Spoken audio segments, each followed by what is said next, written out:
विक्रम महिपाल यांची स्वाभिमानी नाभिक संघटनेच्या पाटण तालुका अध्यक्षपदी निवड।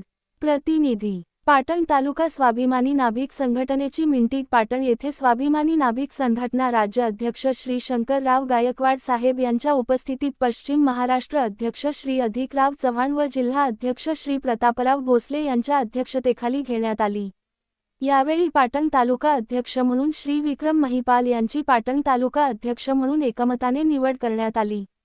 सामाजिक क्षेत्रात व पत्रकारितेच्या माध्यमातून नाभिक समाजाच्या हितासाठी निविड भूमिका घेऊन समाजाप्रती आपली निष्ठा ठेवून पाटण तालुक्यातील युवकांना मदत करणारे युवा नेतृत्व असणारे विक्रम महिपाल यांची निवड तालुक्याच्या व चाफळ भागाच्या शिरपेचात मानाचा तुरा आहे। सदर निवडीवेळी सातारा जिल्ह्यातील पदाधिकारी व पाटण तालुका स्वाभिमानी नाभिक संघटना पदाधिकारी सदस्य उपस्थित होते। विक्रम महिपाल यांच्या निवडीबद्दल त्याचे सर्वत्र अभिनंदन होत आहे।